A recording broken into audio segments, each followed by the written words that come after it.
महाराष्ट्र सरकार के मंत्री और बीजेपी नेता नीतीश राणे अपने बयानों की वजह से हमेशा चर्चा में रहते हैं।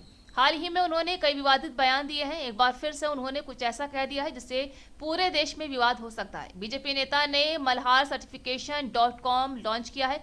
इस डोमेन से झटका मीट बेचने वाले दुकानदारों को सर्टिफिकेट मिलेगा। बीजेपी नेता नीतीश राणे ने बताया है कि मल्हार सर्टिफिकेशन.com वेबसाइट हम लोगों ने लॉन्च किया है। इसमें लोगों को हलाल का मीट नहीं मिलेगा, कोई मिलावट भी नहीं होगी। हिंदू समुदाय के लोगों को सिर्फ झटके मीट ही मिलेगी। हमारा विश्वास है कि इस पर पहले से हिंदू समाज को कोई गलत तरीके का मटन खाने को नहीं मिला। उन्होंने हिंदू समुदाय के लोगों से अपील की है कि मल्हार सर्टिफिकेशन.com वेबसाइट पर जाएं।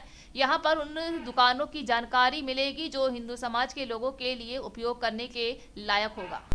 महाराष्ट्रातल्या हिंदू समाजासाठी एक अतिशय महत्त्वाचं पाऊल आज मल्हार सर्टिफिकेशन.com या निमित्ताने सुरू झालेला आहे।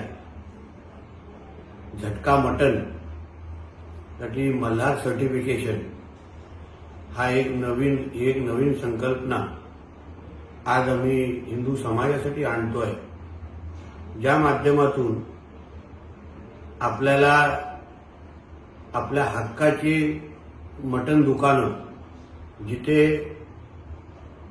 100% हिंदू समाजाचं तिथे प्राबल्य असेल, विकणारा पण हिंदू असेल, कुठेही त्या मटणामध्ये भेसळ झालेलं नसेल, थुकीचे जे काही उदाहरणं आपल्या नजरेसमोर येतात ते विरहित आपल्याला हे मटण उपलब्ध राहील आणि या माध्यमातून हिंदू समाजाला अजून आर्थिक सक्षम करण्यासाठी एक महत्त्वाचं पाऊल हिंदुत्ववादी विचाराच्या सगळ्याच आमच्या सहकाऱ्यांनी या निमित्ताने टाकलेला आहे।